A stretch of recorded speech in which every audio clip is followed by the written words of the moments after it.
Buenas tardes, vamos a dar comienzo a la sesión de esta tarde del seminario de la Fundación Caballero Bonal. Como ya saben ustedes, en los últimos años hemos procurado dar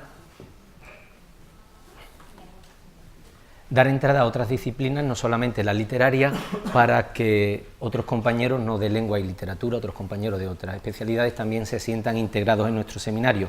No obstante, siempre queremos que la literatura tenga presencia en una fundación literaria como esta, de forma que la sesión de febrero y la de marzo la vamos a dedicar a la literatura. Voy a explicar el sentido de estas dos sesiones para entender qué invitados tenemos hoy. La sesión de marzo estará representada por dos escritores relativamente jóvenes que vivieron la transición siendo prácticamente adolescentes y que en la actualidad se dedican a la narrativa. De forma que en marzo hablaremos fundamentalmente de novela desde la perspectiva de dos escritores jóvenes.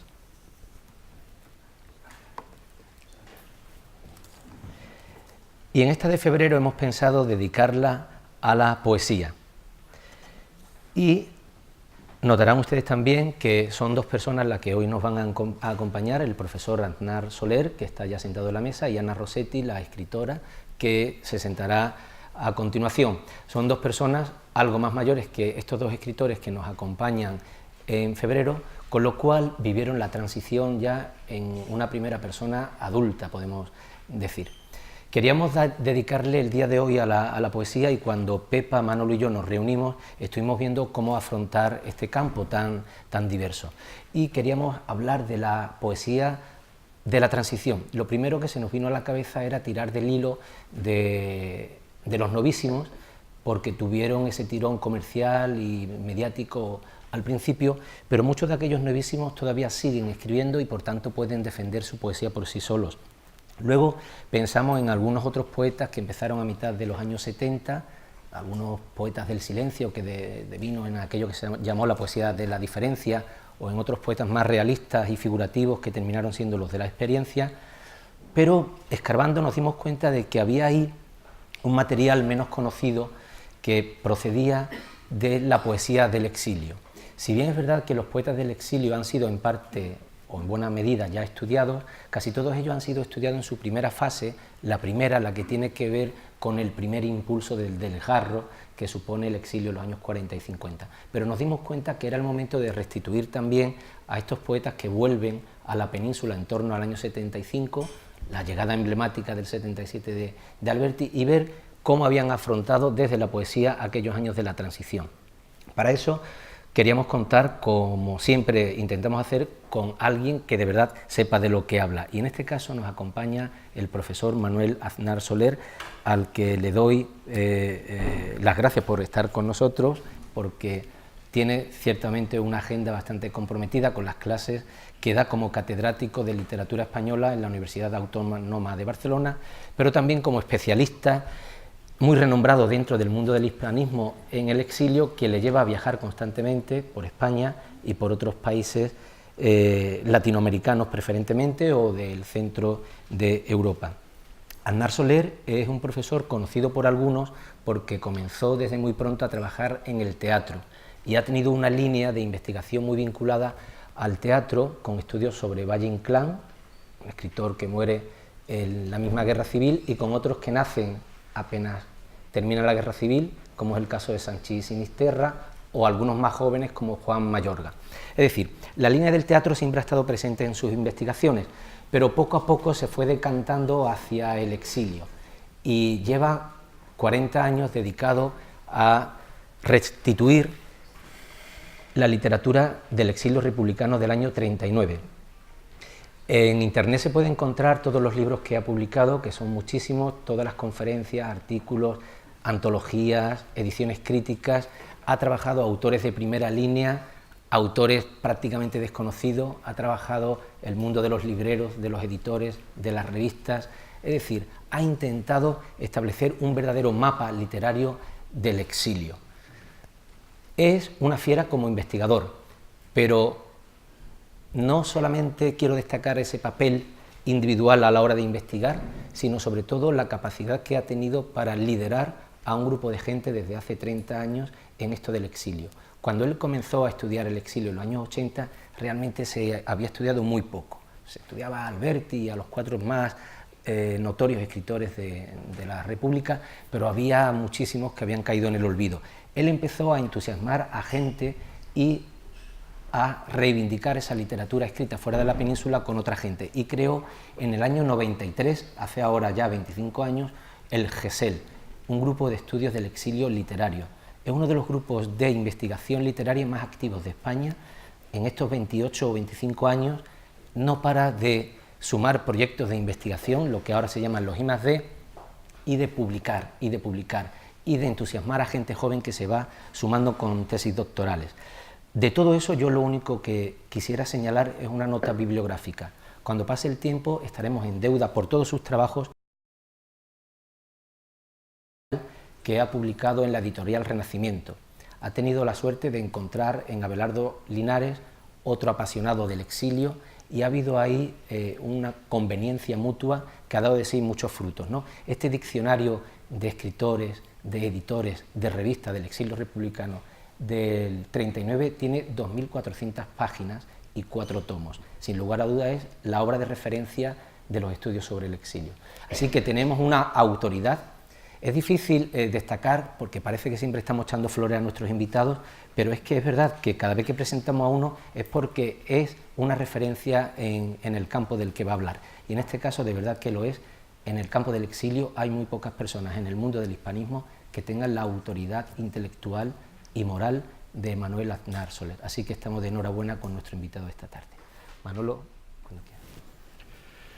Bueno, pues buenas tardes y muchas gracias al profesor José Jurado por estas generosas palabras. Naturalmente, el diccionario es una obra colectiva, no solo de los investigadores del grupo, que somos 25, sino que gracias a la generosa colaboración de hasta 100, más de un centenar de especialistas en algún escritor, editorial o revista, pues hemos podido publicar esos 4 tomos a los que te has referido, que efectivamente pues, son una obra colectiva que no existía, o había un vacío bibliográfico, y que en principio vamos a tratar de ir mejorando progresivamente, pero que sí hay. Estamos muy satisfechos de haberlo publicado, porque, como digo, es un trabajo colectivo de muchos años y de mucha gente del grupo y ajena al grupo que han colaborado con nosotros. Bueno, pues en primer lugar agradezco la invitación del profesor José Jurado y de Josefa Parra para compartir con ustedes pues, estas horas jerezanas, y el tema era el tema del exilio republicano, y yo pensé que era necesario el tener una pequeña antología de textos que creo que les han repartido a todos ustedes, pero en el tiempo de que dispongo, pues naturalmente no voy a poder referirme a tantos textos, porque desbordaría así el tiempo que se me ha asignado. Así que voy a hacer, digamos, un panorama a partir de esos textos del exilio republicano, para centrarme en el tema de la transición, que es el tema que nos convoca esta tarde, ¿no? Empezaré por obviedades, pero ya dijo Brecht que en tiempos difíciles conviene repetir las obviedades, ¿no? Y entonces, pues, primera, la República no hizo la guerra, se la hicieron.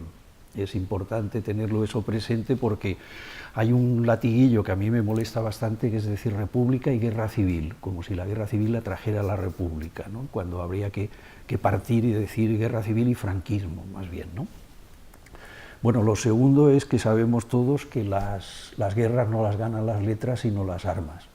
Así que por más razón republicana que hubiera, democrática, antifascista, pues la ayuda militar del fascismo internacional, de las tropas hitlerianas y del fascismo musoliniano, pues fue determinante para la derrota militar de la República. Otra causa también importante que hay que tener presente es la política de no intervención de las democracias occidentales, fundamentalmente Francia e Inglaterra.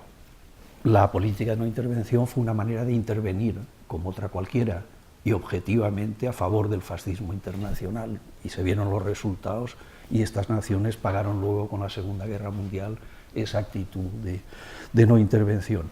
Y luego la última obviedad es que en 1939 no llegó la paz, sino que llegó la victoria con mayúscula.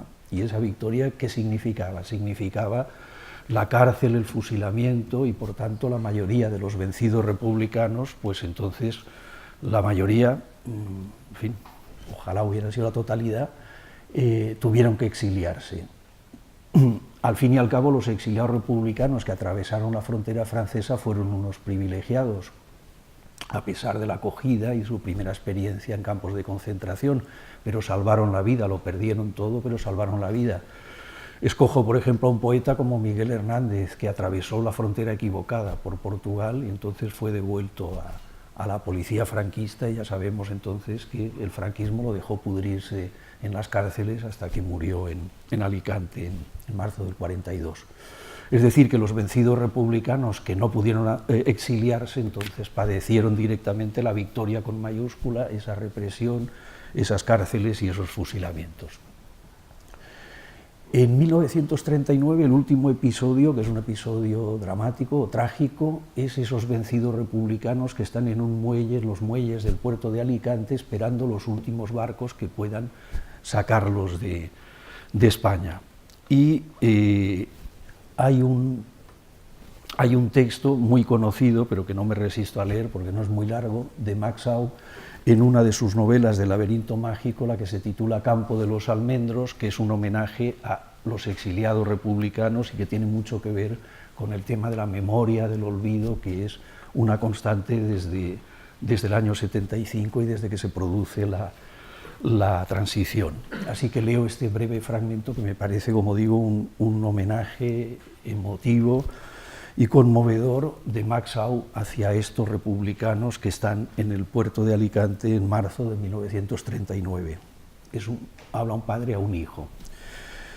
Estos que ves ahora deshechos, maltrechos, furiosos, aplanados, sin afeitar, sin lavar, cochinos, sucios, cansados, mordiéndose, durmiendo muertos, hechos un asco, destrozados, son, sin embargo, no lo olvides, hijo, no lo olvides nunca, pase lo que pase, son lo mejor de España, los únicos que de verdad se han alzado sin nada con sus manos contra el fascismo, contra los militares, contra los poderosos, por la sola justicia.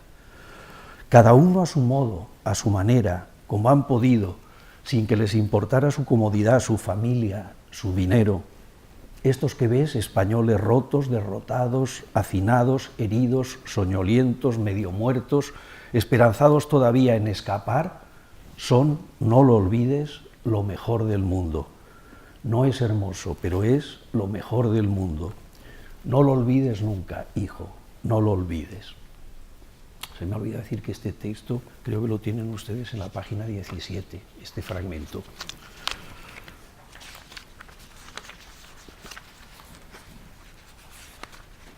Sí, en la página 17 el fragmento final. Bueno, estamos entonces en 1939 y aquí sí creo que estaremos todos de acuerdo en que se produce una ruptura de la tradición republicana, la tradición política, de la tradición cultural, a diferencia de la transición en donde, a mi modo de ver, lo que no se produce es lo que llamábamos ruptura democrática, sino que digamos que la opción final, dada la correlación de fuerzas, resulta ser una reforma, ¿no?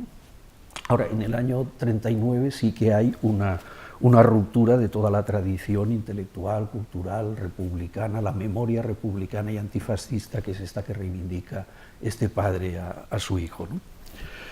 En la página 1 tienen ustedes un poema que a mí me parece antológico de Pedro Garfias, la columna de la izquierda, que se titula Entre España y México. No me da tiempo a comentar el poema ni ninguno de los textos a fondo, pero sí lo que destaco como fundamental. Y en relación con lo que estábamos comentando de no lo olvides y el tema de la memoria, aquí hay un verso décimo, el primero de la segunda estrofa, que dice: España que perdimos, no nos pierdas. A mí eso me parece un programa político de memoria. Han perdido los republicanos. Pedro Garfias es un poeta que lo escribe, Entre España y México es el título, y como ven ustedes, a bordo del Sinaya, uno de los primeros barcos que, gracias a la política generosa, pero al mismo tiempo muy inteligente, del general Lázaro Cárdenas, que se da cuenta que, como dice el texto de Max Aub, lo mejor de la cultura española objetivamente, los mejores artistas intelectuales, poetas, escritores, son esos vencidos republicanos y que entonces van a contribuir al desarrollo de la cultura mexicana en este caso. Así que Pedro Garfias es uno de esos viajeros a bordo del Sinaya, lo han perdido todo, España que perdimos, no nos pierdas. Yo creo que el mérito de Franco, y eso se constata en el texto que tienen ustedes de Max Au, de La gallina ciega. Max Au volvió a... es la página 4, en la página 4. Max Au volvió, declaró nada más llegar al aeropuerto del Prat: he venido, no he vuelto, para dejar clara su actitud. No era he venido, no he vuelto. He venido con pasaporte mexicano. Franco me ha prohibido muchas veces el regresar aquí, incluso cuando murió mi padre o mi madre. Pero vengo ahora, y escribe un diario, La gallina ciega, diario español, que son los 3 meses que está autorizado a permanecer en España. Estamos en la España del verano de 1969.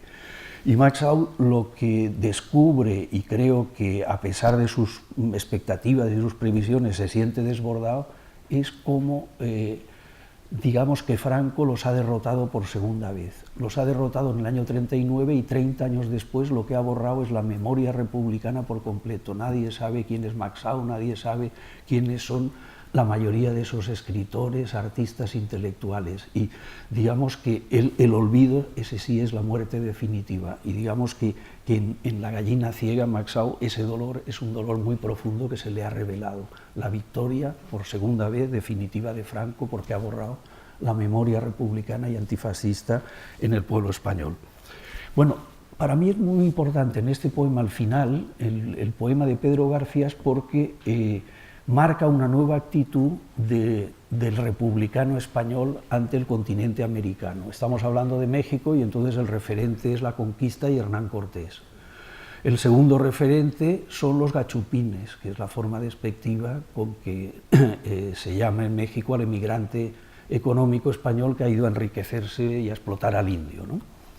El republicano español entonces va con una nueva actitud totalmente distinta al conquistador y al gachupín. Y esto lo veo reflejado en los últimos versos, leo los 6 últimos versos del poema, cuando pueblo libre de México, dice Pedro Garfias, como otro tiempo por la mar salada, te va un río español de sangre roja, de generosa sangre desbordada. Pero eres tú esta vez quien nos conquistas y para siempre, oh vieja y nueva España. Es decir, que es la reconquista. Ahora esa actitud del republicano español es radicalmente distinta, no va a hacer las Américas como se solía enriquecerse, sino hacerse con América, contribuir al desarrollo americano. Hay un segundo poema en esta misma página que es muy conocido, de León Felipe, Las dos Españas, pero el que me interesa sobre todo en la página 2 es cómo León Felipe, 20 años después, en el año 59, en esas palabras, que es el prólogo al libro de Ángela Figuera Aymeric, Belleza cruel, que ha ganado el premio convocado por la Unión de Intelectuales Españoles en México, pues entonces leo solamente el principio: con estas palabras quiero arrepentirme y desdecirme, Ángela Figuera Aymeric, de cosas que uno ha dicho, de versos que uno ha escrito. Esos versos que tienen ustedes son los del año 40, hermano, tuya es la hacienda, la casa, el caballo y la pistola, mía es la voz antigua de la tierra, tú te quedas con todo, mas yo te dejo mudo, y me dejas desnudo y errante por el mundo. ¿Y cómo vas a recoger el trigo y alimentar el fuego si yo me llevo la canción? Es decir, lo mejor de la cultura española, de la intelectualidad, se ha exiliado, y hay un orgullo en los republicanos inicialmente de decir la tradición, la continuidad de la cultura española la representamos nosotros y no los 4 poetas de segunda fila y los intelectuales que han quedado en el lado franquista. Ellos ganan la tierra, nosotros ganamos la canción. Pero ahora, en el siguiente párrafo, fue este un triste reparto caprichoso que yo hice entonces para consolarme. Ahora estoy avergonzado. yo no me llevé la canción, nosotros no nos llevamos la canción. Y la clave del texto es el reconocimiento por parte de León Felipe y de la inmensa mayoría del exilio republicano que el porvenir de España pasa ya no por, digamos, no está en manos del exilio republicano desde el punto de vista político, por ejemplo, sino que pasa por un diálogo con la oposición antifranquista del interior, y que ya en España, en los años 50, han surgido un grupo de poetas que son los que se nombran en las líneas finales, esas voces, Dámaso Alonso, Blas de Otero, Gabriel Celaya, Leopoldo de Luis, Eugenio de Nora, José Hierro, Victoriano Kremer, Ángela Figuera Aymeric, los que os quedasteis en la casa paterna, en la vieja heredad acorralada, vuestros son el salmo y la canción. Bueno, yo les invito entonces a leer los textos que siguen en las páginas, porque me voy a centrar ya en la transición. Y en la transición, el planteamiento, a mi modo de ver, que se hace es, según la correlación de fuerzas y la respuesta que dan los partidos políticos en aquel momento, que no se trata de cuestionar la forma de Estado. No, el dilema no es monarquía o república.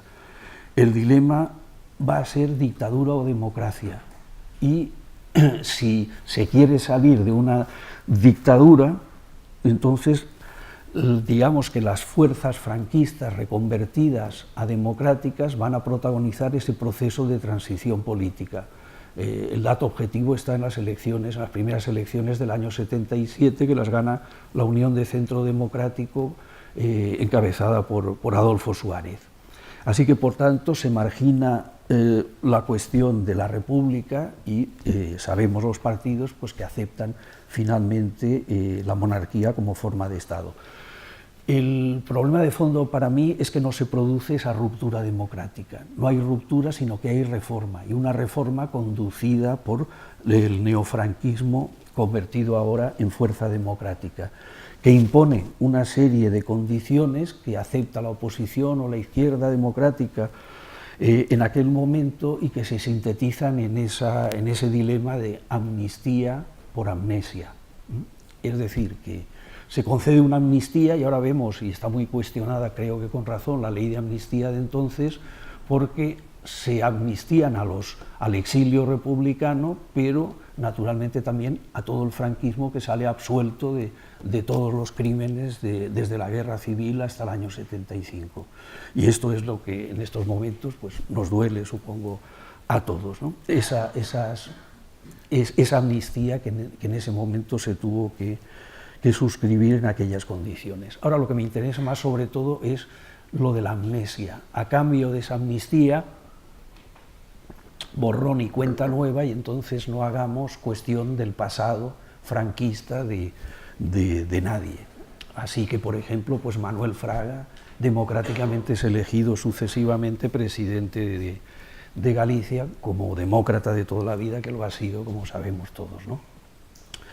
Bueno, por tanto, entonces, la transición se inicia con unas limitaciones muy evidentes, y me voy a referir entonces ahora a la cuestión del exilio republicano, qué papel juega, fundamentalmente centrado en algunos escritores.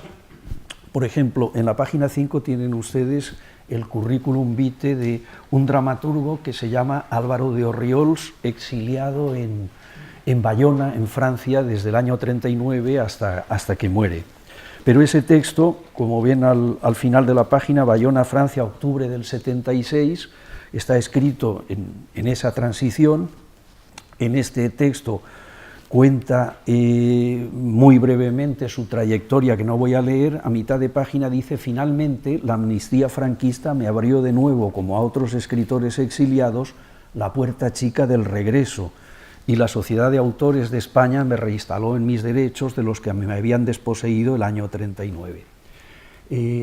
Álvaro de Orriols había sido el dramaturgo de teatro político más estrenado y con más éxito durante los años de la República, durante los años 30.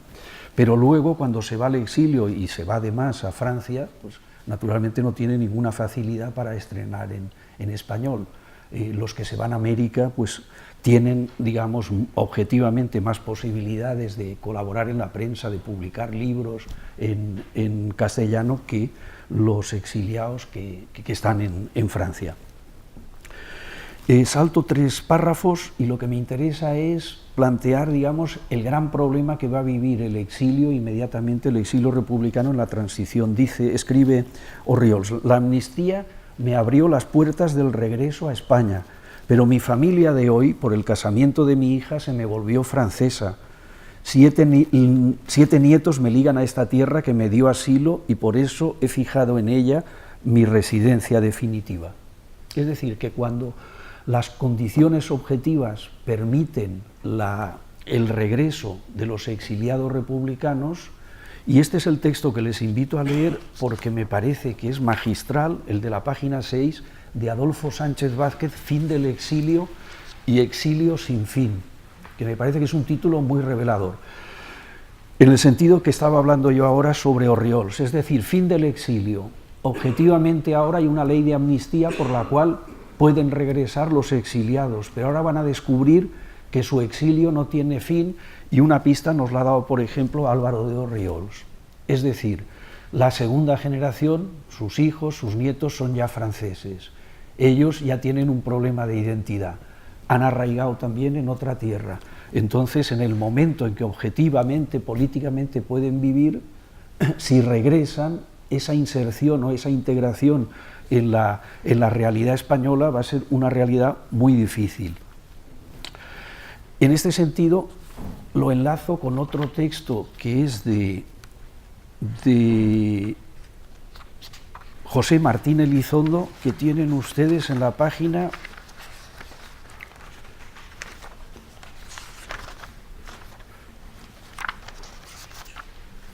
18, gracias. Y que lo voy a leer porque es muy representativo de este problema de identidad, de la tragedia del desarraigo del exiliado republicano que puede volver y lo intenta, como es el caso de Martín Elizondo, pero no encuentra su lugar en la sociedad española, en su caso del año 88, que es cuando estas declaraciones suyas, y por tanto vuelven a regresar al país de acogida, al país en el que se exiliaron. Es decir, que la inserción en la sociedad democrática española, estoy hablando ahora no por casualidad de dos dramaturgos, de dos autores de teatro, es difícil. Martín Elizondo, sin embargo, ha ganado el premio del Festival de Mérida con Antígona entre muros. Tienen ustedes el dato al final de la página. Antígona entre muros acaba de recibir el Premio Internacional Teatro Romano de Mérida y es el primer estreno oficial de Martín Elizondo. Bueno, pues en las líneas centrales de esta página yo creo que Martín Elizondo resume muy bien la tragedia del desarraigo y el problema de identidad que padecen todos los exiliados republicanos en la transición en la sociedad democrática española. Dice lo siguiente Martín Elizondo: moriré sin haber pedido nada a nadie y sin ser nadie, pero en fin, es la forma ideal de mantenerse independiente y también de morirse de hambre. He querido volver a España, pero aquí sería un parado más, así que no tengo más remedio que seguir en la emigración. Primero fui exiliado, ahora emigrante y proscrito, en cierto modo. Y esa es una sensación que se tiene siempre, por muchos años que pasen. Se vive constantemente como en un paréntesis e incluso se rechazan formas de integración. Es como si a uno le arrancaran algo de su identidad. Mis intentos de hacer cosas en España siempre han tropezado con zancadillas que solo me explico por intereses comerciales y por la idea de mantener una especie de coto cerrado. Y hay momentos de resentimiento, que duda cabe, pero por ejemplo, sigo escribiendo en castellano y cada vez siento más esta lengua porque uno no puede arrancarse su lengua materna, sus propias esencias. Pero tampoco puedo evitar sentir que no soy de aquí, ni de ahora, ni de antes, ni soy vasco, ni soy español, ni soy francés, ni soy nada. Menos mal que creo que sigo siendo yo.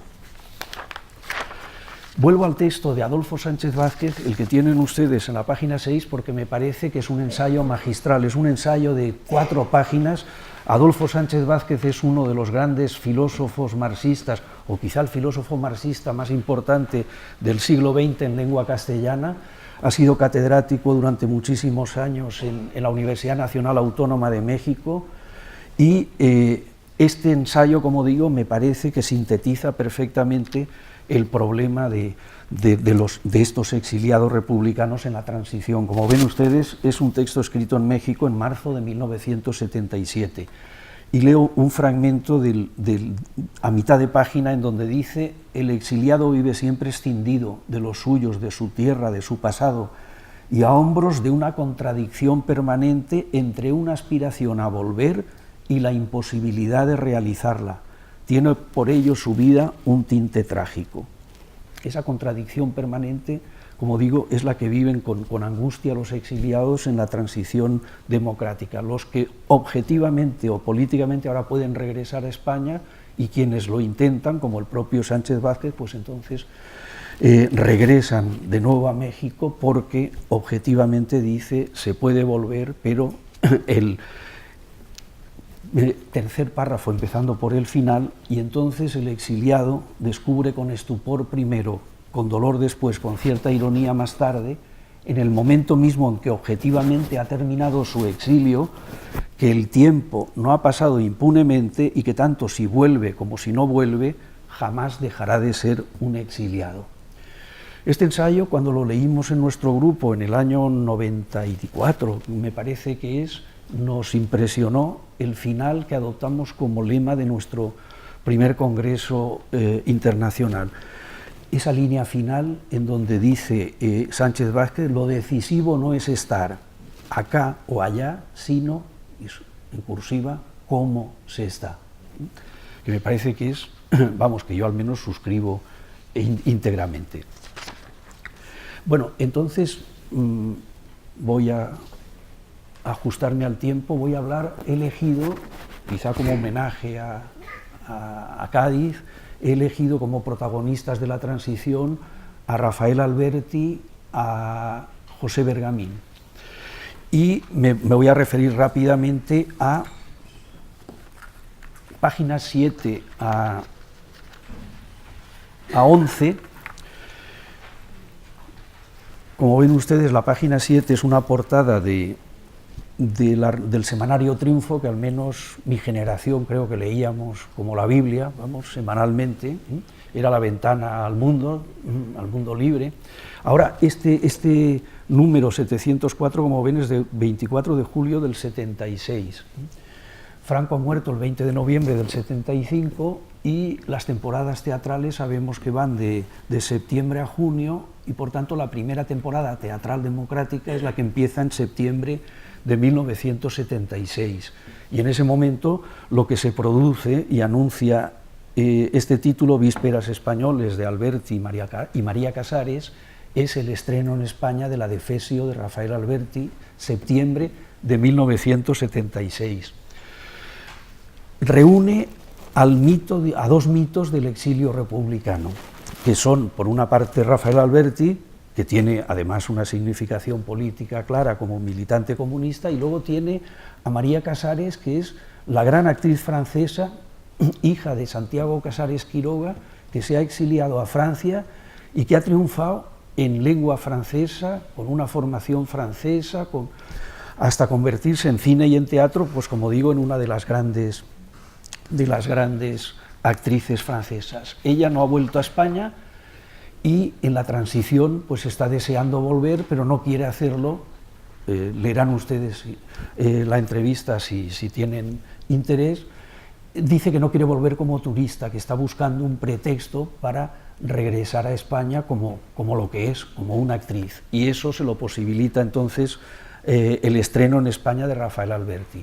Recordemos que en el año en septiembre del 76, cuando se produce el estreno en Madrid de la Defesio, quien no puede estar sentado en la butaca viéndolo es Rafael Alberti. El Partido Comunista no está legalizado y, por tanto, esta es una conversación que tiene lugar en París, y Alberti no podrá regresar, esa famosa fotografía descendiendo del avión, hasta que se legalice el partido en abril del 77. Así se produce este estreno, y este estreno naturalmente es un estreno mítico, tiene una fuerte connotación simbólica, política, porque reúne a la heredera de Margarita Xirgu. Tienen ustedes aquí en la página 11 una referencia directa a cómo María Casares, desde el principio, ella ha sido actriz francesa, pero jamás hasta prácticamente vísperas de su muerte ha renunciado a la nacionalidad española. Y ello porque ella se siente representativa, y la palabra representación se utiliza en muchos sentidos, sobre todo ella que es actriz y que representa continuamente, pero aparte de representar en escena, ella representa y lo asume desde el principio, que es hija de Santiago Casares Quiroga, que ella representa la República en el exilio, como lo mismo que el mito de Margarita Xirgu, naturalmente, ¿no?, asociado a García Lorca. Entonces son mitos del imaginario colectivo del exilio republicano. Esos mitos pues están claros, son García Lorca como asesinado del fascismo, es Miguel Hernández como víctima republicano, víctima del franquismo, y luego Antonio Machado como el primer exiliado que en los primeros días pues sabemos que muere de dolor, de amargura de la derrota y de exilio también en Collioure. Bueno, pues en el año 63, en Buenos Aires, y sabemos que Buenos Aires es cuantitativamente la capital de Galicia, cuando va María Casares a Buenos Aires, es recibida apoteósicamente como actriz, pero también como hija de Santiago Casares Quiroga y como mito, símbolo de la República Española. Así que el centro gallego, en fin, se produce una acogida triunfal que desborda también todas sus expectativas. Todo esto lo va a contar ella finalmente en su libro de memorias, Residente privilegiada, que escribe a propósito en cuanto estrena la de Fesio y vuelve a sentir tierra española, tiene la necesidad entonces, por vez primera en su vida, de contar sus memorias, ¿no?, y sus memorias fundamentalmente españolas. Bueno, pues aquí en esta página 11, en 1963 en Buenos Aires se produce el encuentro entre Margarita Xirgu y María Casares. Y María Casares, cuando tenía 12 años, ha sido llevada por su padre a ver el estreno en el Teatro Español de Madrid de Yerma, de García Lorca, en el año 34. Y ahora en el 63 ella va a interpretar la Yerma que entonces, en el 34, interpretaba Margarita Xirgu.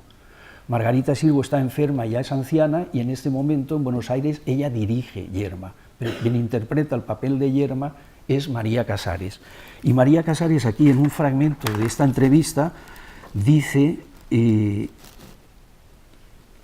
la columna tercera, empezando por la izquierda, en la columna tercera, leo el final de la segunda: así que cuando me invitaron a trabajar en Argentina por vez primera y me preguntaron con quién quería hacerlo, respondí inmediatamente que con Margarita Xirgu. Elegimos Yerma, que ella conocía bien.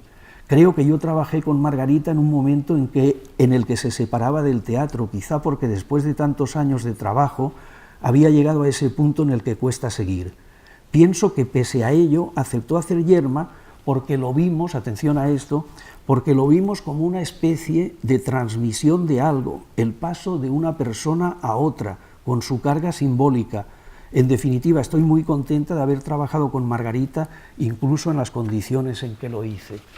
Y es efectivamente eso, María Casares se siente la heredera simbólica, la representación del exilio republicano, porque va a morir, como sabemos, Margarita Xirgu en el año 69, y a partir de ese momento María Casares asume esa representación en el mundo de la escena teatral de la República Española, y en ese sentido acepta venir a Madrid en septiembre del 76 para estrenar el Adefesio de Alberti. Bueno, el segundo autor, bueno, y luego también he seleccionado unos fragmentos del discurso de recepción del Premio Cervantes en el año 83 de Rafael Alberti. Eso está en la página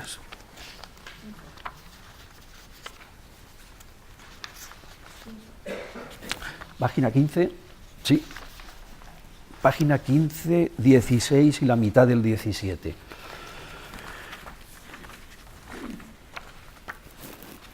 Bueno, lo que me interesa ahora de este discurso, que está dirigido naturalmente a sus majestades, es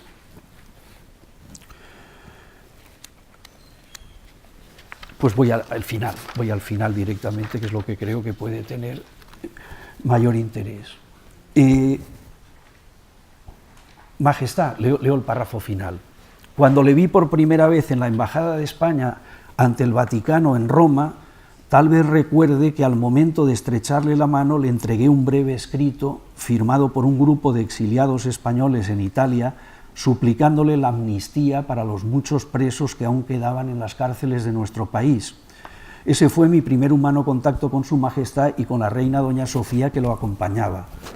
Hoy vengo aquí a esta Alcalá de Henares, la ciudad cuna de Cervantes, para recibir de su mano tan altísimo premio que es como centrar en mi sola voz la de más de 338 millones de seres que con tantas diferentes modalidades nos expresamos en la lengua, nunca mejor llamada peregrina, de Don Quijote. Gracias, Majestad. Es alusión entonces a la amnistía que le pide en Italia Alberti antes de la transición. Y esto me lleva ya al punto final, que es el contraste entre las actitudes, que yo no voy a entrar a valorar, no es un juicio de valor, pero he elegido a José Bergamín como el escritor republicano, precisamente la línea final, nunca mejor llamada peregrina. José Bergamín llamaba al exilio republicano la España peregrina. Entonces, los textos de José Bergamín, que tienen ustedes en las páginas siguientes, ¿no?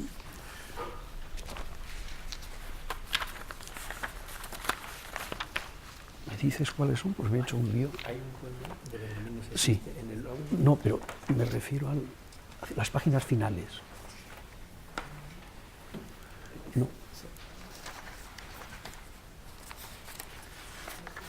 Así, están aquí 13 y 14. Ah, no, y 12.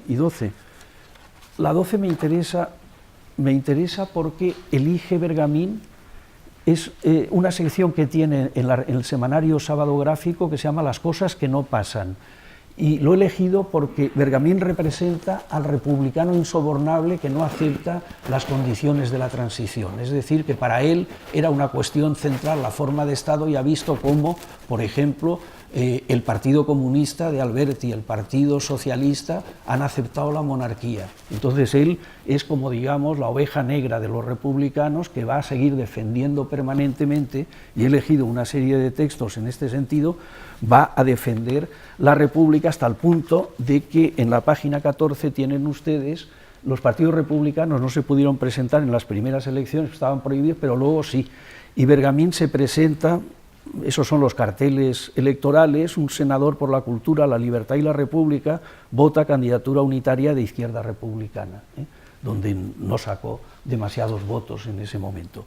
Pero sí que es el escritor insobornable, digamos, desde el punto de vista republicano. Entonces, este artículo, que a mí me parece muy interesante, elige dos voces de mujeres, dos voces españolas inolvidables. Una precisamente es la de María Casares, y la otra es la de la pasionaria, él, que no es militante del Partido Comunista, pero que ve en ella la representación de toda una memoria republicana que él quiere reivindicar en ese momento. Y luego, creo que también en la página 14 tienen ustedes en la 12, para recordar la dureza, vamos, de la transición democrática. Por ejemplo, el 28 de agosto del 76, en el final de la página 12, el periódico El País informa secuestro de un libro de José Bergamín.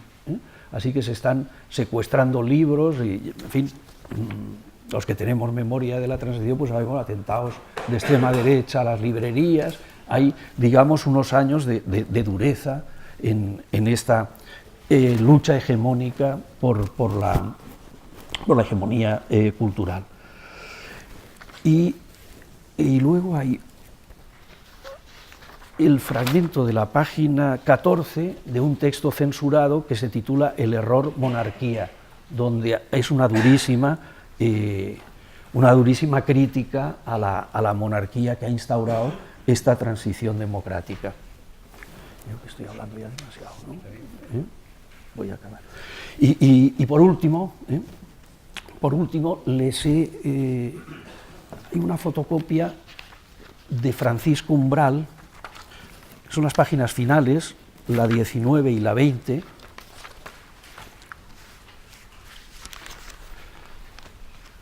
que me parece que no tienen desperdicio,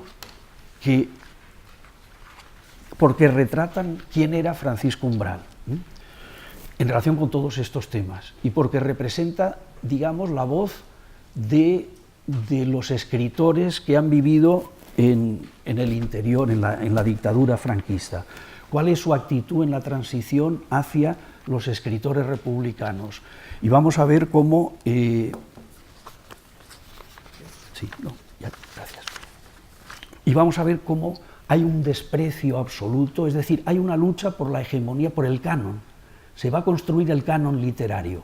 Y entonces determinados escritores del interior, como Francisco Umbral, sienten una amenaza ante la calidad y la importancia de los escritores del exilio republicano. Yo cuando estudié novela española en la Universidad Franquista no leí jamás ni vi en el manual que nos recomendaban los nombres de Max Aub, de Ramón Sender, de Francisco Ayala. No existía. La novela española de posguerra era la que se había publicado en el interior de España.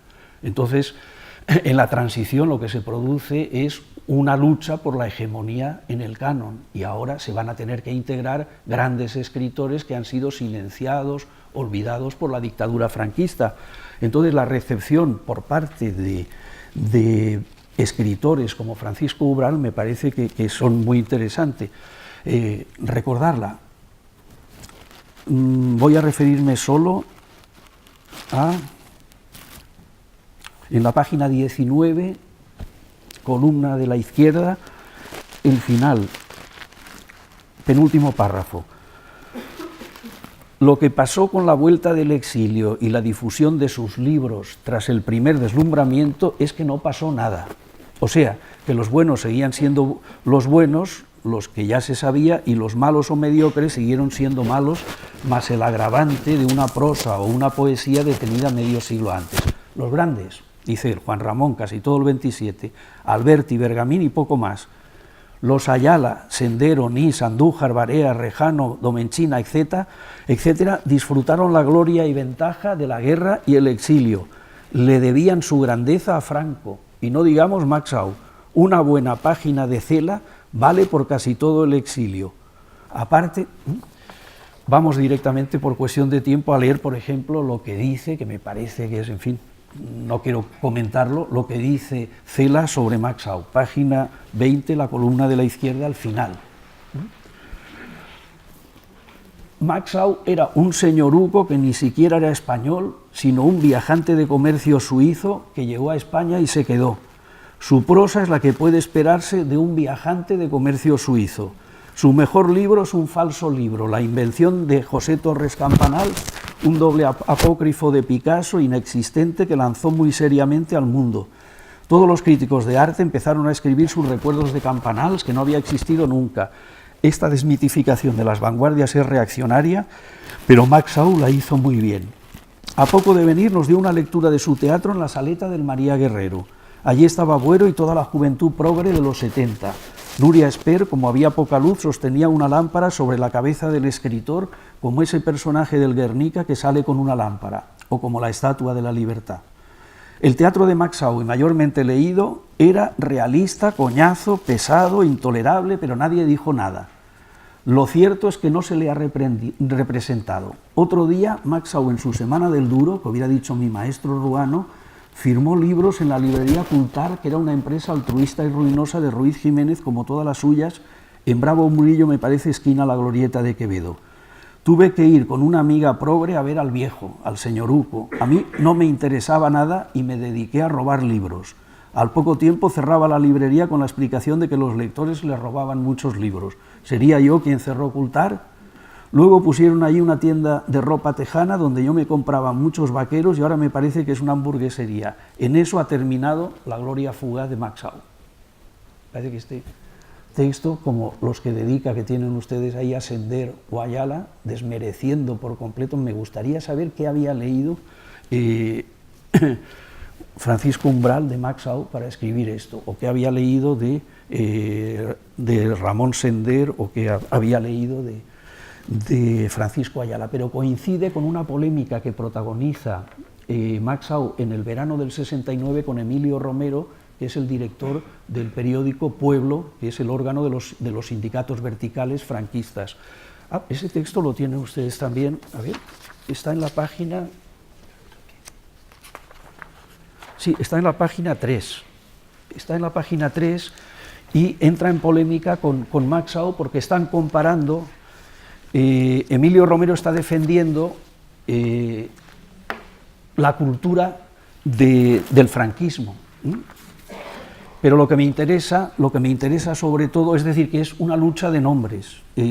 Por ejemplo, Laín López Ibor, Tierno Galván, Fuello, Julián Marías, estos son los grandes nombres para Emilio Romero de la cultura española que dice que no desmerecen nada al lado de los escritores del exilio que le replica a los intelectuales Max Au en su respuesta.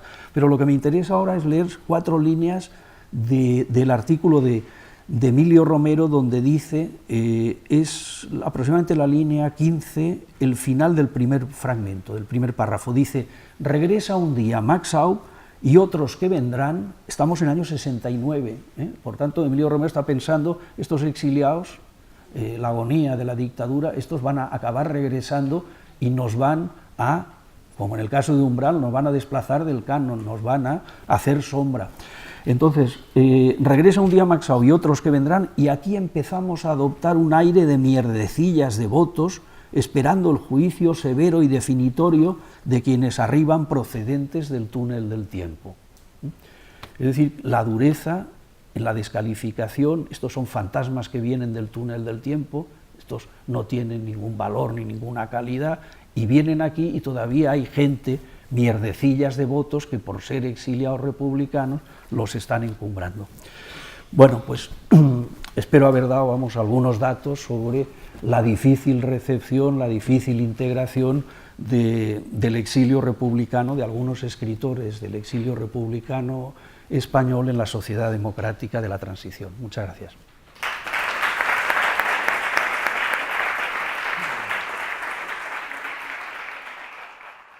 Bueno, vamos a continuar ahora con la intervención de Ana Rossetti y a continuación directamente pasaremos a ofreceros el turno por si alguien quiere comentar, participar o preguntar. Ana Rossetti le damos también la bienvenida, aunque en su caso es una bienvenida repetida porque en los últimos tiempos se ha prodigado bastante aquí en la Fundación. Si con Manolo hemos querido ver la recepción de los escritores que están escribiendo fuera de la península a su llegada en los años de la transición, ahora en el caso de Ana queremos que en primera persona nos cuente cómo ella vivió como escritora, como ser humano, pero como escritora, los años de la transición.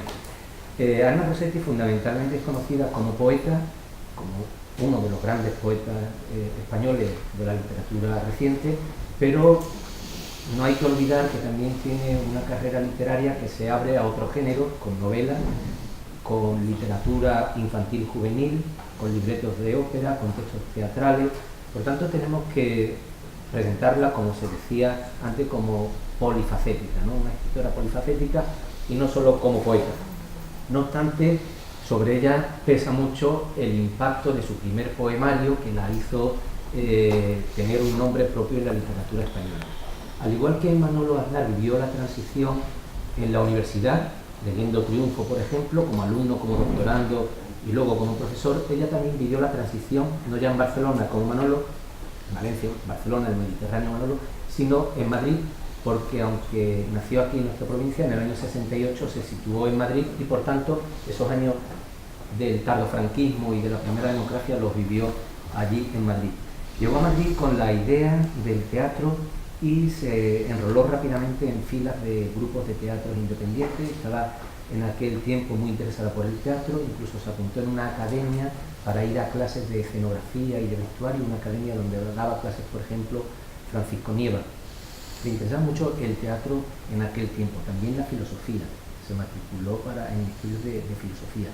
En esos años de la transición le interesaba viajar. Viajó por Austria y viajó por Marruecos. Y en aquel tiempo no tenía la intención de publicar, pero sí empezó a escribir unos poemas que a veces metía en cartas que enviaba a amigos. Esos primeros poemas fue reuniéndolos y se enteró de la existencia de un premio que convocaba la editorial Prometeo de Valencia, el premio Gules, y lo presentó a la convocatoria del año 79, y después de cierta polémica, porque había otros escritores más prestigiados que se habían presentado y no se llevaron el premio, le dieron el premio por Los devaneos de Erato, un libro que finalmente publicó Prometeo en el año 80. Es un libro que llamó mucho la atención y que, para bien o para mal, también cargó con un San Benito en la trayectoria de Ana Rossetti. Llamó la atención porque tenía un componente erótico poco habitual en esos años, pero además un componente erótico en voz de una mujer poeta. Por eso se empezó a hablar de Ana Rossetti como una de las voces modernas. Visto desde hoy, podemos decir que esa trayectoria o ese impacto no fue solamente por lo erótico, o por lo menos desde mi punto de vista no es por lo hedonista y lo erótico, sino más bien por la mezcla que había en aquellos primeros libros suyos de lo erótico, es verdad, pero lo religioso, toda la mitogenia del cristianismo, del catolicismo, por lo que había también de la mitología clásica, es decir, por lo culturalista, por las referencias literarias. Realmente lo moderno de aquellos libros era la fusión de elementos muy, muy extraños. En aquel tiempo se la llamó escritora moderna y hoy podríamos decir que era lo que hoy ya es escritora posmoderna. Y sobre todo, ya con una terminología más actual, lo que hizo fue presentar libros contraculturales que venían muy bien, que se avenían muy bien a la movida madrileña de los años 80. Como digo, esa es la primera fase de la trayectoria de Ana Rossetti, la hedonista y la mitológica, la más culturalista, la más erótica. Pero con el paso del tiempo fue atemperando esa voz, sobre todo a partir de un poemario del año 88, Yesterday, donde empezó a escribir mirando un poco más hacia sus adentros, una escritora más intimista, más emocional, que tiene dos grandes focos de atención. Por un lado, lo amoroso, con un punto para mí, he dicho punto sin querer, lo más tradicional, con un poemario esencial, Punto Umbrío, del año 2005, y luego una reflexión sobre la literatura, sobre el misterio de la escritura y de la lectura, el misterio de la palabra poética, en un libro que es Llenar tu nombre, del año 2008. Por tanto, hay una segunda fase, como digo, más intimista, con reflexiones sobre el amor o sobre el misterio de la palabra.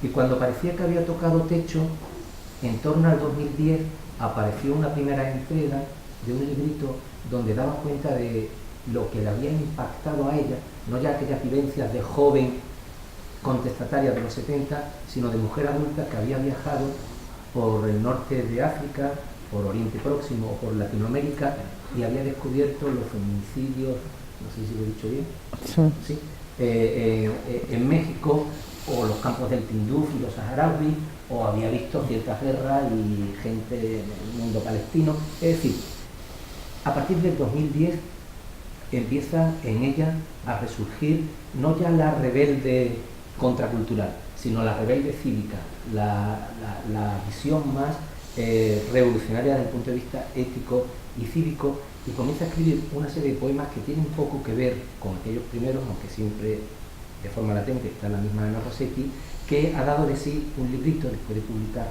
poemas sueltos. Un librito es este que está aquí, el último de los grandes suyos, Deudas contraídas. Por tanto, tenemos aquí, y con esto termino la presentación, tenemos aquí una de aquellas voces que nacieron en la transición para hablarnos en primera persona de cómo lo vivió o de lo que buenamente quiera nuestra amiga Ana Rossetti. Muchas gracias por venir. Bueno, muchísimas gracias. Tú dices que eran unos poemas que algunos los metían en cartas. No, es que las cartas eran los poemas. No había otra cosa. Y también es verdad que yo antes de la transición no soy muy bien, o sea, mi vida de escritora y la transición van unidas. ¿Por qué? Porque una cosa es que uno escriba y otra cosa es que la gente te diga, que la gente lea o que la gente ya te conceptúe como tal. Yo no me consideraba escritora de ninguna manera, a pesar de que yo escribía los textos para el grupo de teatro en la que yo trabajaba, de lo mismo barriendo el escenario que cosiendo los vestidos, como hacíamos todos, ¿no? Pues entonces yo también ponía los textos, pero yo no me consideraba escritora. Bueno, ya se ha dicho antes que la transición no estuvo muy allá para muchas personas, no estuvo muy bien hecha. Se nos estaba diciendo que era una transición ejemplar, pero por muchos motivos no se estaba de acuerdo. Yo tuve el privilegio de ver, no te digo conocer porque no la traté, pero sí estar cerca de, por ejemplo, la Pasionaria, y estaba hablando con alguien y le estaba a esa persona diciendo que si estaba contenta o que si estaba diciendo cómo quiere que esté contenta con esto. Eso, cómo quiere que esté contenta con esto, pues se estuvo repitiendo de otras maneras, en otras voces. Por ejemplo, es muy significativo que cuando llega Ernestina Champursin a España, lo que escribe un libro que es Primer Exilio, porque se encuentra con esto, y su último libro es Huyendo de las Islas. Y la misma historia pues se va repitiendo. Rosa Chafel, encima, que le hacen que venga de Brasil, donde está allí sentada, la traen aquí y luego no le dan medios para vivir y la dejan que se tora y se pudra. Eso es tremendo lo que se hizo. María Teresa León, antes de venir o antes de plantearse la vuelta, porque no pensaba de ninguna manera, contaba también cuando venían las personas de Madrid y le contaban, y estoy hablando de Madrid porque Madrid fue la ciudad donde ella se desarrolló, ¿no? Entonces estaba contando todas las cosas, cómo estaba España, cómo estaba... ella se daba cuenta que esa España no era la que tenía ella en su cabeza, y que si ella quería regresar a lo que había dejado, no a una cosa completamente desconocida. Las mujeres cuando estuvieron en el exilio es muy interesante no solamente cómo se ayudaron entre ellas, cómo lograron sobrevivir, sino que también, por ejemplo, tanto Zenobia como...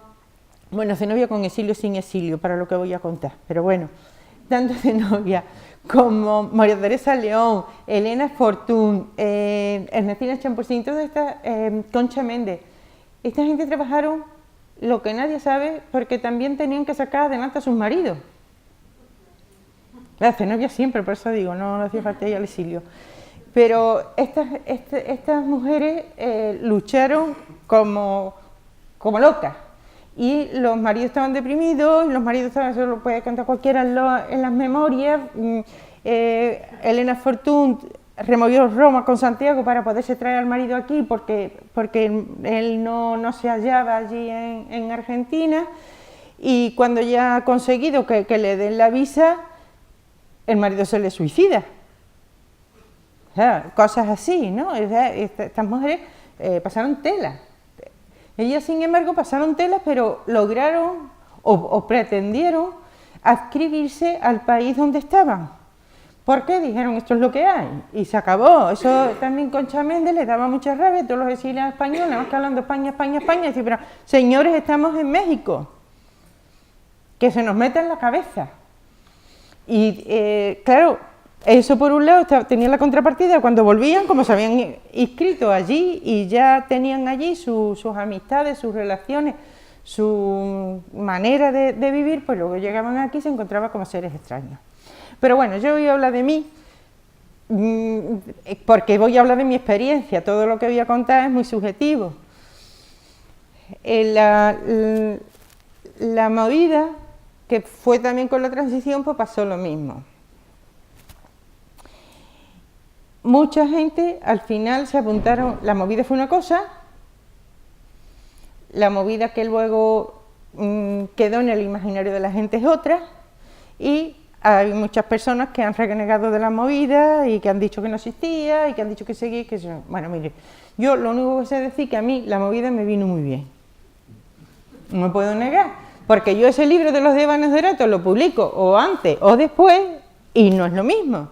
Antes, ¿por qué? Porque antes me hubiera, aun coincidiendo que me lo hubieran publicado, los de la derecha se hubieran rasgado las vestiduras y los de izquierda hubieran dicho que yo soy una escapista con todas las cosas que estaban pasando.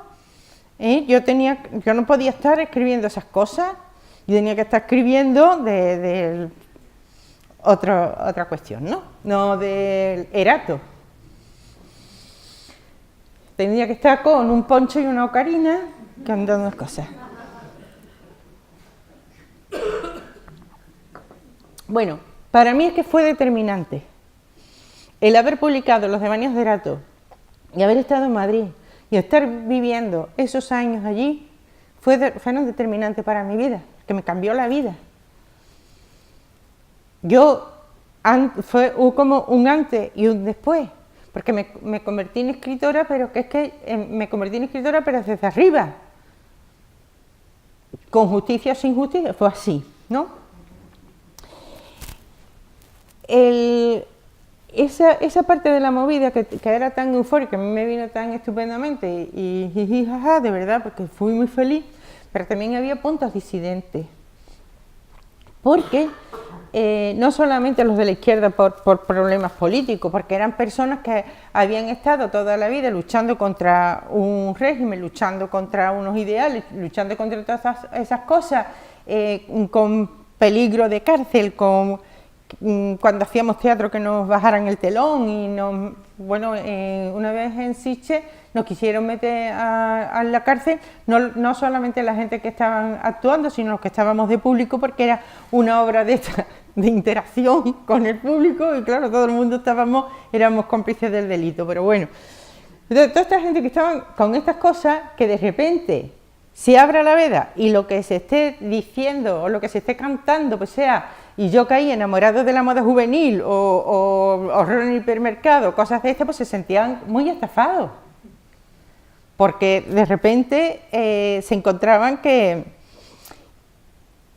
ahora tenían libertad, pero ya lo que estaban diciendo ellos, eso no interesaba.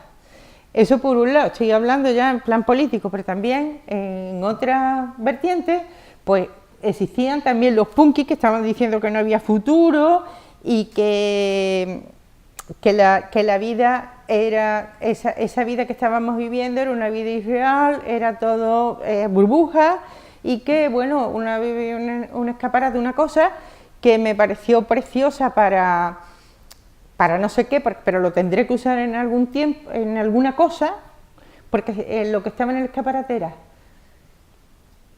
cajas vacías, frascos ficticios. Fijaos qué cosa tan bonita. Y era porque la gente nos robara. Bueno, como yo he estado siempre muy de cabeza, muy adscrita al barroco, que sea verdad o que sea mentira, eso a mí no me preocupa.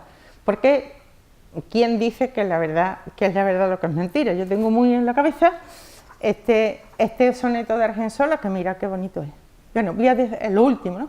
En el soneto es que le están reprochando que él está enamorado de una mujer y esa mujer está siempre muy maquillada. Y entonces están diciendo que ni es guapa ni nada, sino que lo que está contemplando es una mentira, ¿no?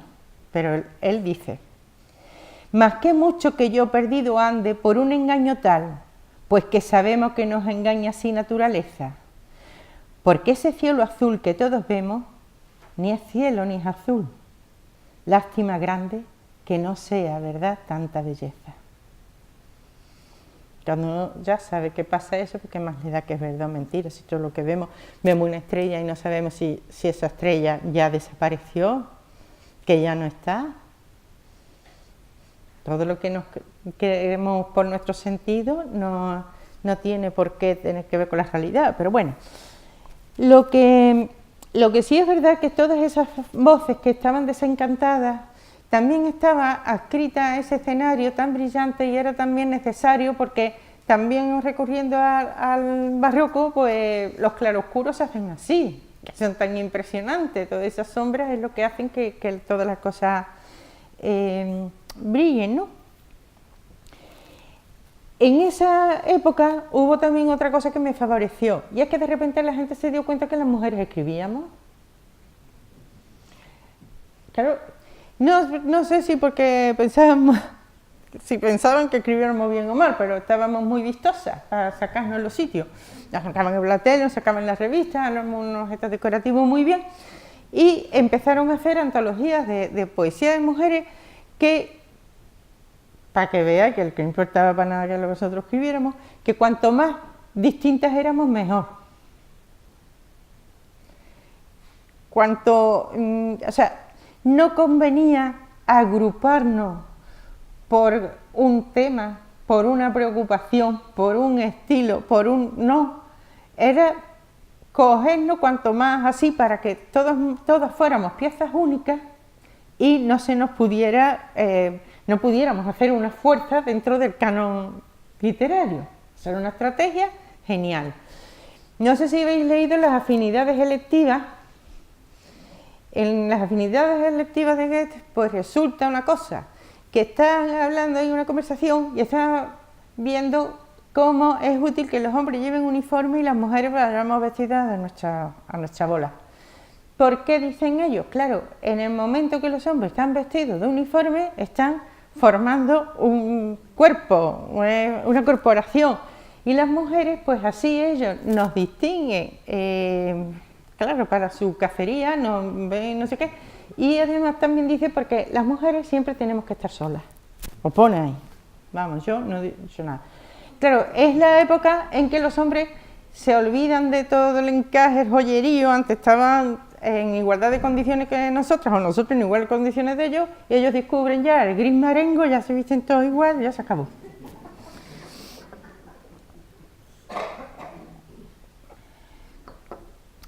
Yo, cuando todas estas cosas pasaban, pues yo no sabía en qué mundo estaba ni nada, pero yo no tenía idea del mundo de la literatura.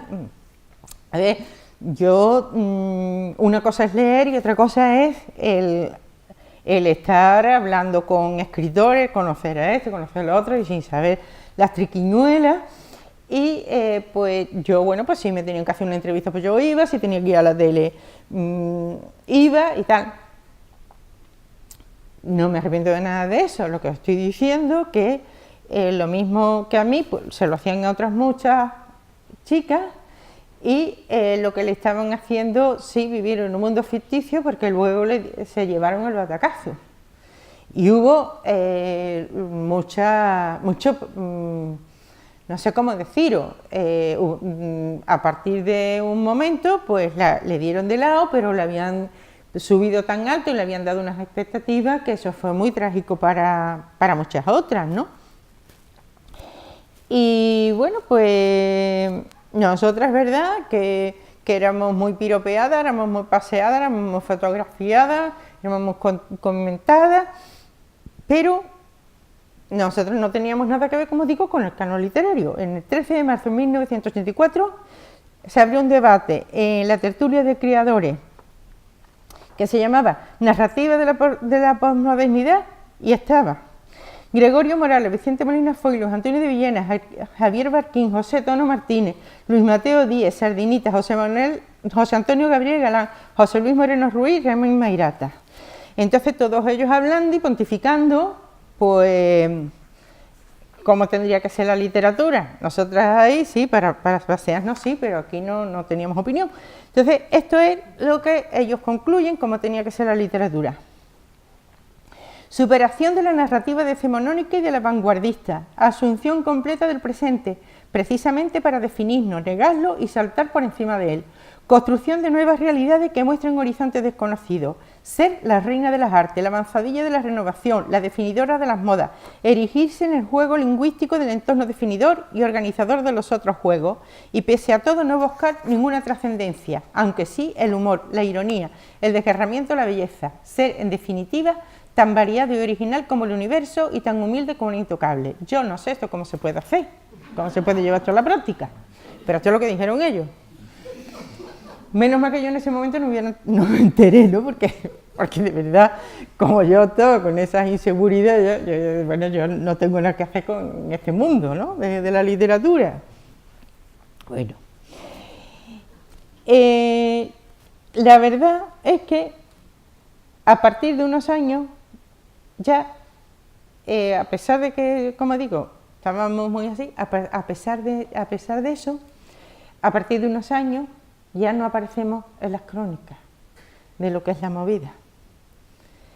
Si metéis por internet, pues a lo mejor sale Alaska, Ana Curra, no sé qué, y ukelele. para nada más, como si no existieran, pero bueno, es que no existimos las mujeres en ninguna parte, pero en esa que parecía que nos estaban haciendo muchísimo caso, pues tampoco. Y entonces, bueno, en el año 83, pues aparece la luna de Madrid y ahí ya empieza a haber, en la misma luna, empieza a haber ya disidencia, porque es que lo que es la movida fue un movimiento que ocupó muy poco espacio y realmente fue cuando estaba UCD, porque como ellos no se metían en nada, pues se empezó a surgir muchísimas cosas, pero ya en el año 83 ya empezaron la gente a ver qué es lo que estaba pasando y quiénes se estaban montando en el carro y a qué se le estaba llamando lo que se le estaba llamando. Y os voy a contar esto, lo escribe el profesor Aranguren en la Luna de Madrid en el 83, ¿no? Pero también en el 83, en Cádiz, pues Eloy Gómez Rubes, que era, tú lo conocerías, que era el BD de la Universidad de Cádiz, de Filosofía, pues él escribe el Manifiesto contra Cutre. Entonces, en el Manifiesto contra Cutre, pues lo mismo, él está en contra de lo que se dice que es la movida. Entonces, Aranguren pues dice, ya estamos en la Luna de Madrid-Valencia, es decir, en la posmodernidad, perdida todas las utopías y todas las ilusiones, a la puerta de un nuevo milenarismo, apocalipsis laico y reganiano, sumidos en el paro, la delincuencia, la marginación y la pasión, también viviendo el reencantamiento, en la esperanza sin fe. Esto es la modernidad. Pues Eloy, en el Manifiesto contra Cutre, pues empieza a contar que cómo de pronto estamos diciendo que es una transición, pero es mentira, no es una transición, porque todos los que están en las diputaciones y todo lo demás son los mismos. Está viendo que realmente no ha habido ninguna renovación, que lo que ha habido es un lavado de cara, y etcétera, etcétera. Él lo cuenta con muchísima gracia y siento no haberme traído el libro para que lo vierais sobre él, que lo hizo Ana Sofía Pérez Bustamante, y que tiene todo, no solamente el Manifiesto contra Cutre, sino tiene también su trilogía de las vidas estándar, que son unas cosas maravillosas. Bueno, pues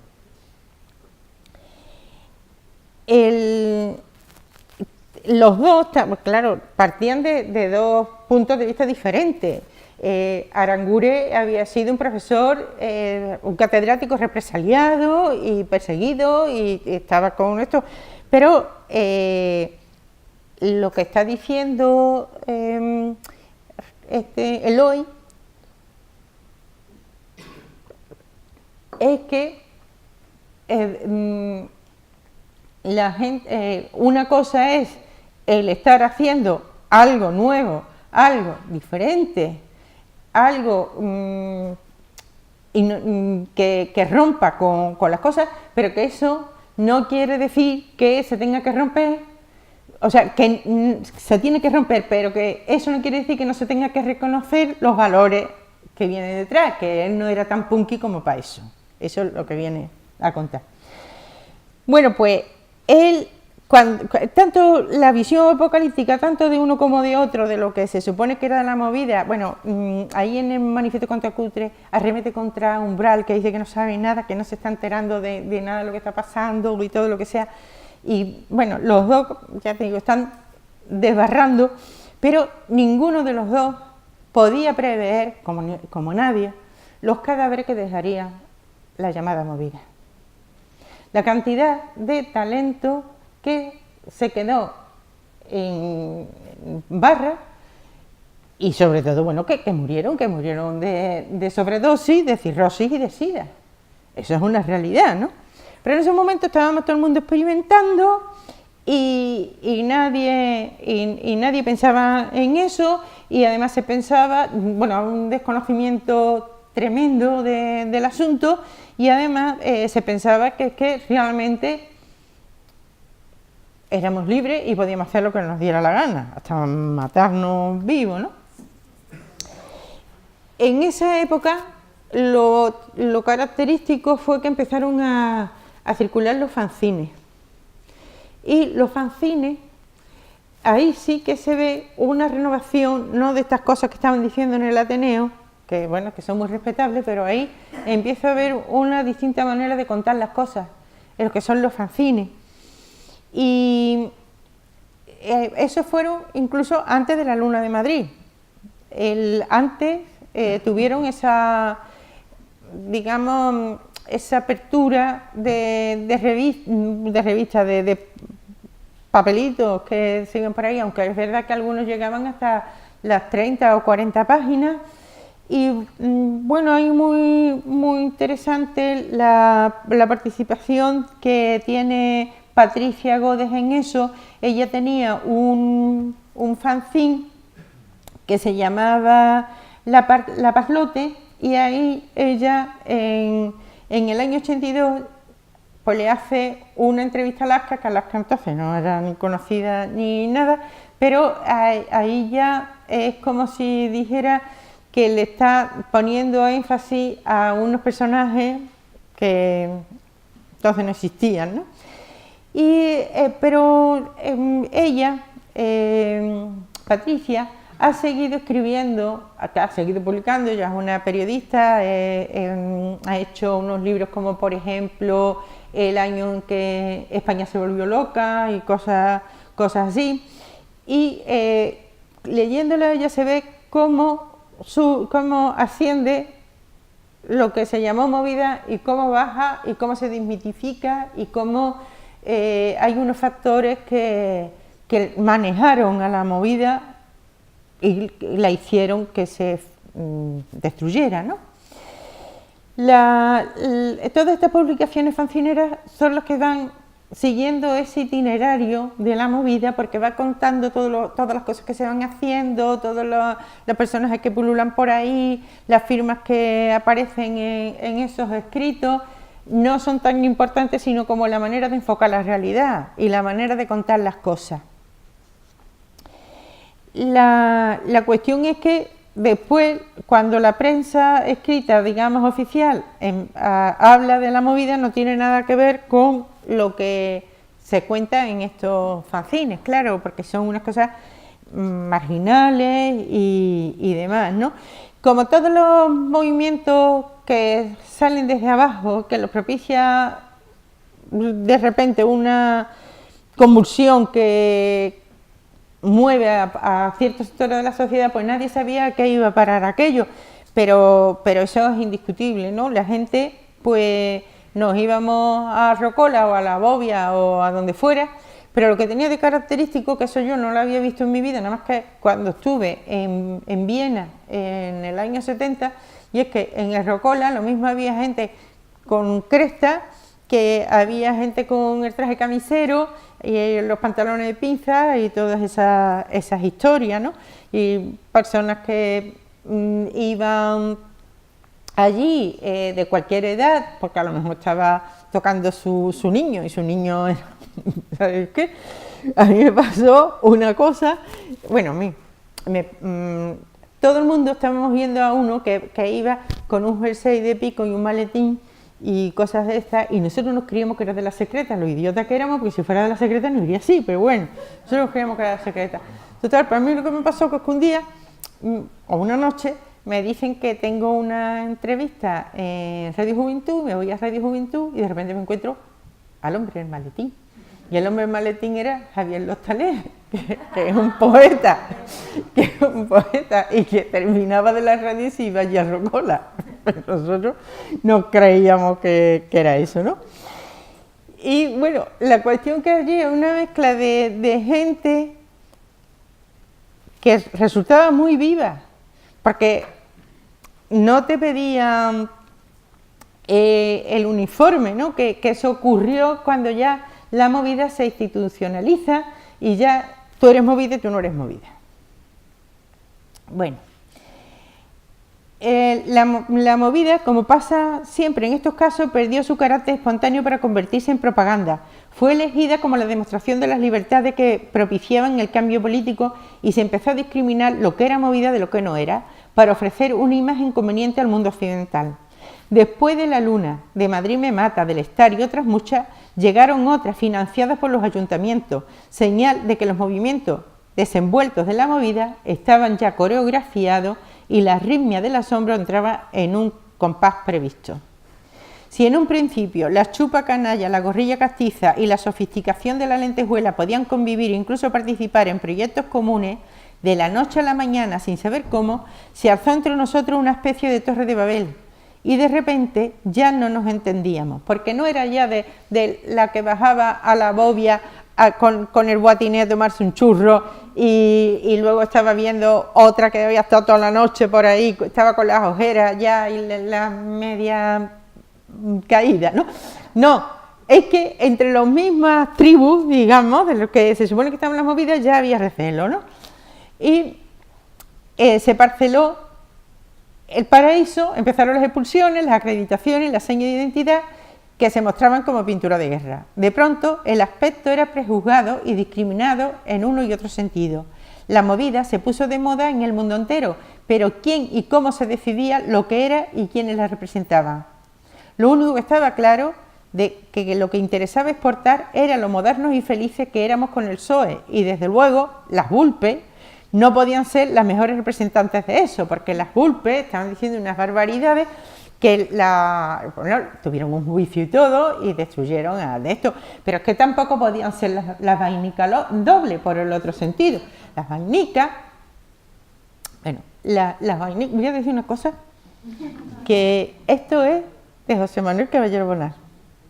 Durante algún tiempo fui productor discográfico y una de mis realizaciones de las que más estoy contento fue el disco de vainica doble, El Heliotropo. Porque él hizo unos discos muy buenos, sobre todo una colección de flamenco, José Manuel.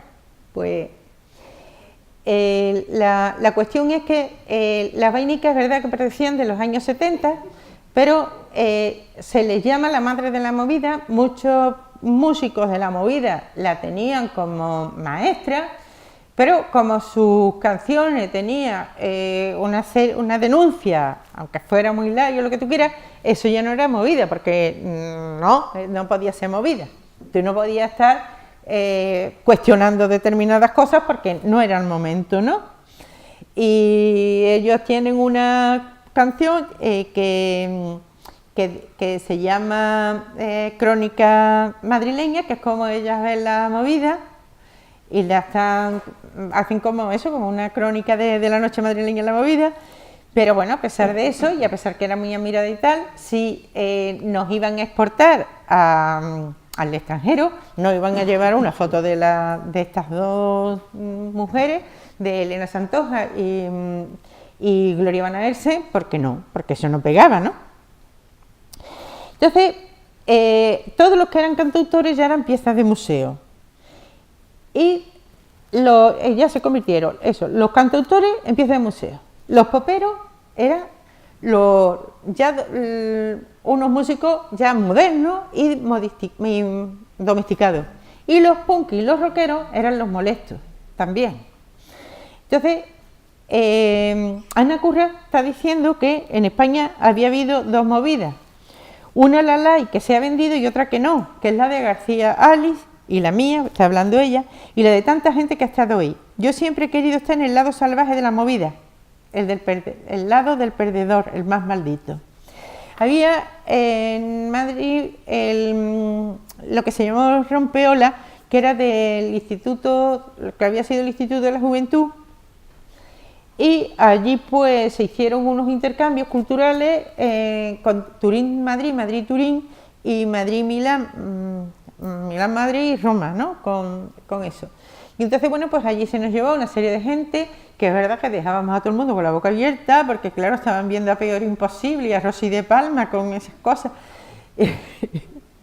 Y a todo lo que estábamos todo lo que allí estaba cosiendo, unos desfiles de modelos con una ropa, eran trajes de novia y uno de ellos era todo hecho de plástico, con una cola, era una cosa, y claro, era todo muy creativo y muy chispeante y muy así, pero, como digo, había sido seleccionado, a mucha gente no le iban a llevar allí por muy maravilloso que fuera, pero la cuestión es que, y ahora me voy a centrar en la moda de España, hacían los desfiles, hacían todo lo que tú quieras, pero luego no se les subvencionaba o no se les ayudaba para que fuera una industria. Los desfiles de modelos son luego para vender los vestidos. Y ahí se necesita una inversión. No montar una pasarela con unas cosas alucinantes y luego eso, ¿qué? ¿No? Y claro, muchos empezaron diseñando ropa, pero luego terminaron de dependientes en Zara o en el Corte Inglés, porque no había manera. Bueno, pues después de todo esto, después de todas estas divisiones, pues ya, como digo, empezó todo el mundo a desbarrar y a criticar y a discriminar, y ya esto llegó hasta las puertas de las discotecas. Cuando yo volví de Roma, yo estuve allí en el instituto, ahora no voy a saber ni dónde estuve, en la Academia Española.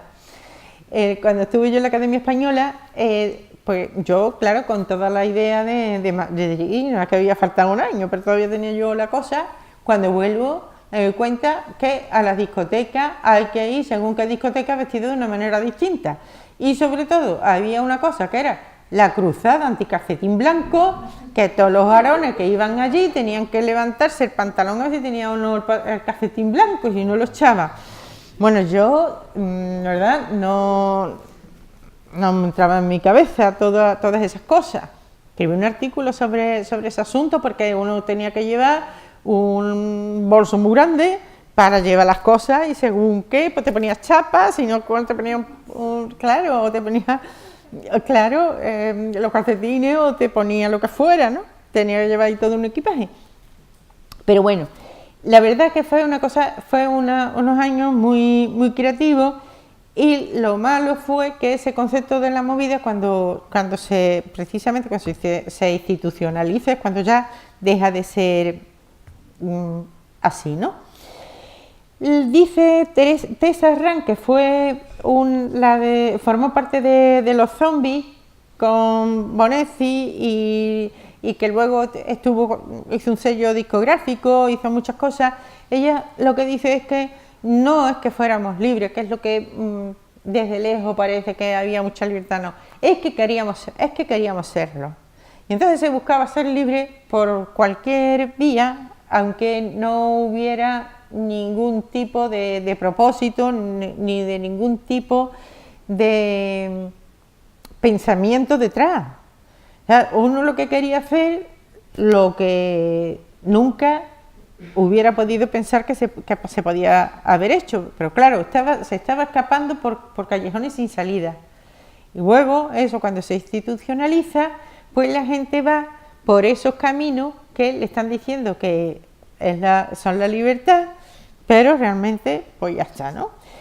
A mediados de los 80 todas las bisagras se encajan, otra vez volvemos a lo mismo, y lo que se decide, lo que la gente tiene que ver, o lo que la gente tiene que hacer, o de lo que la gente tiene que disfrutar, ya sale de los despachos. Yo, que he estado en grupos independientes, de pronto veo que desaparecen los grupos independientes, porque es imposible, porque uno tiene que entrar en los circuitos que hacen las instituciones. Entonces tú tienes que presentar un proyecto, y según el cual, si tú cumples las premisas, entonces claro, las premisas es: este es el año de Calderón, vamos a poner una obra de Calderón para que nos den la subvención. En el momento que ya empieza a manejarse este tipo de cosas, eso empieza a ir por otro lado, no es ni bien ni mal, es que es de otro lado. Yo no voy a estar en contra, como comprenderéis, de lo que es el dinero, porque no es el dinero, pero es que es muy distinto cuando tú haces las cosas porque realmente está expresándote con eso, y luego te lleva el batacazo o no te lleva el batacazo, y otra cosa es cuando tú haces una cosa para gustar a alguien. Son cosas muy distintas. Y sobre todo si tú lo que quieres es gustar a alguien y ese alguien pues es una persona que realmente, y de verdad que no estoy en otra vez, es dinero público el que está manejando, pues no va a estar pagándote tus gracias porque a ti se te ocurra, vamos, es que yo me pongo también en el que está en el despacho. Pues Fernando del Val, que se ha dedicado también mucho al mito de la movida, pues dice que lo que ocurrió que en muy pocos años cogimos el tren de la modernidad y nos igualamos a París y a Nueva York y nos creímos que la juventud vivía en una fiesta continua. Creo que de forma interesada algunas lecturas idílicas de la transición se han aprovechado de estos mitos de la movida. La transición se hizo tan bien y tan rápido que los jóvenes solo teníamos que pensar en disfrutar. Lo cierto es que lo mejor de aquellos años pues fue devorado por los arribistas, por los que de repente fabricaba grupos que parecieran modernos, que estaban haciendo, porque se llevaban los dineros ellos, claro, montando las giras y montando las cosas, y eso en realidad después se acusó a la movida de que era movimiento de distracción, y es verdad.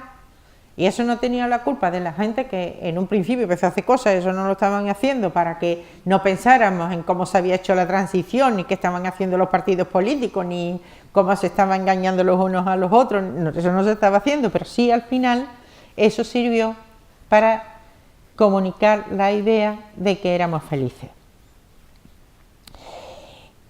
En estas notas discordantes, por ejemplo, salió... es un ejemplo la revista El Canto de la Tripulación. El Canto de la Tripulación no lo pondrá nadie que tenga que ver con la movida ni nada, porque eso no era exportable. Los del Canto de la Tripulación, en lugar de ser todos tan coloristas y tan divertidos y tan así, pues esta gente eran eran moteros, bebían Jack Daniel, iban por ahí de una manera bastante siniestra y sobre todo haciendo hincapié en cosas que no nos gustaban porque no eran tan divertidas. Esa revista se hace en torno de García Alís, que he hablado antes de él, del fotógrafo García Alís, y todo lo que les rodea pues tiene mucho que ver con eso. Ellos hacen, sin pretenderle una revista de culto, porque claro, tenía muy poca tirada, y no era lo mismo como la Luna, que la Luna ya se hizo una revista expansiva y que estaba por toda España y además hacían unas presentaciones alucinantes. Y claro, ahí son dos conceptos completamente distintos. La movida era la Luna y los otros es que, vamos, ni existían.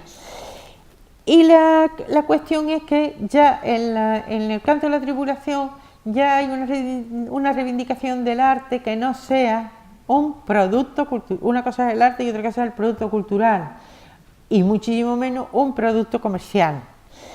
Y en esa época que se hablaba del fin de las ideologías y de todas esas cosas, los del Canto de la Tripulación eran anarquistas y concibieron el proyecto con ese, bueno, al llamarse el Canto de la Tripulación y ese pirateo y todas esas historias, pues yo creo que es bastante significativo, ¿no? Y bueno, Ana Curra también, hablando de García Alís y de esta publicación, pues decía: siempre hemos buscado hablar de lo que nos gustaba y de lo que nos alimentábamos sin evitar lo radical o transgresor. Alberto es un ser absolutamente libre, lleno de talento, y el capitán de la tripulación y el capitán del Canto de la Tripulación, una revista memorable que sin él jamás hubiera existido. Ellos además eran machos, quiero decir, allí no había género de duda, en la movida había mucha ambigüedad. Allí era el travestismo a la orden del día y la ropa masculina de pronto pues coge mucha imaginación y coge mucha variedad y empiezan a venir los colores y demás. En cuanto a la tripulación, no, los tíos eran tíos y se acabó, ¿no? No había ninguna concesión a nada, que eso tampoco gustaba, pero bueno. Quiero decir ya que a partir de los años 90 ya ocurre otras cosas. Toda la libertad sexual que parecía que había y todas esas historias, a mí no te podéis imaginar todos los veranos que me preguntaban si es que en verano la gente ligaba más que en invierno y cosas de esas, porque parecía que eso era lo único que importaba. Ya ahí empieza la gente a preocuparse en otras cosas y de ver que eso no era así y te pusieras tú lo que te pusieras o lo que sea. La vida no era cuestión de ligar porque estábamos en democracia y teníamos que ligar. De eso, de alguna manera, eso lo recoge el libro que tenéis ahí, que está reeditado, que eso salió en el año 91, y es alevosía, son unos cuentos eróticos que yo escribí, pero son se llama alevosía, son todas las frustraciones que te causa ese asunto. Pues claro, nos llenaron la cabeza, las mujeres tienen que llevar la iniciativa por ahí, no sé qué, y claro, los tíos muertos de miedo. Bueno, la cuestión es que voy a terminar con lo siguiente de cómo la gente empieza a recoger velas, y entonces Gregorio Morales, que era uno de los subdirectores de La Luna y del que estaba hablando de lo que había que hacer con la cosa, con la literatura de posmodernidad, él, que vamos a considerar una parte integrante de la movida, cada vez se va sintiendo más incómodo con toda la injerencia del poder en las actividades creativas y cómo la cultura entra en lo mercantil. Y entonces funda el Salón de los Independientes como un espacio de resistencia. Y entonces ya reivindica como un espacio, en ese salón, un espacio de libertad total y de expresión, una libertad total de expresión y de estética. Bueno, él, a pesar de todas esas cosas que estábamos pensando en la movida y que no teníamos que politizar las cosas y que no sé qué, no sé cuánto, él en realidad estuvo militando siempre en izquierda republicana, que entonces eso no se podía decir porque claro, que si no era movida. Y él estuvo siempre hasta su muerte, ha muerto hace poco tiempo. Su abuelo fue también de izquierda republicana y fue fusilado, y él siempre pues tuvo ese ejemplo de su abuelo, lo llevó en su vida, ¿no? Porque inevitablemente pues marcó a toda su familia. Entonces, debajo de las dos movidas, la LAI, que era la institucionalizada, la otra, la radical, de la gente que no sé qué, había otra movida que nos hablaba de la gente que sí tenía un compromiso político. En el tiempo de la movida se empieza a sentar la base del feminismo de la última ola.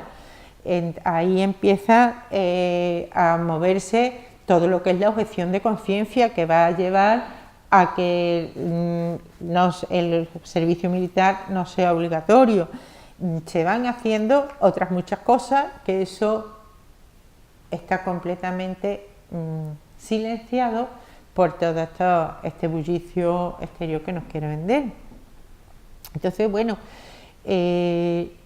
yo, como digo, para mí la movida fue algo que me benefició, que yo lo disfruté, pero que tiene muchas caras, y sobre todo lo que me quedo de ella es que, a pesar de todos los pesares, fue una época en que tuvimos la ilusión de que estábamos consiguiendo más justicia y más libertades. Si eso luego se llevó a cabo o no, eso ya es para otra historia. Aquí se queda con esto, con una época en que es verdad que creíamos que íbamos a cambiar las cosas y que la íbamos a cambiar para bien, porque teníamos esa fuerza, ese ímpetu y nos encontrábamos aparentemente con todas las condiciones para ello.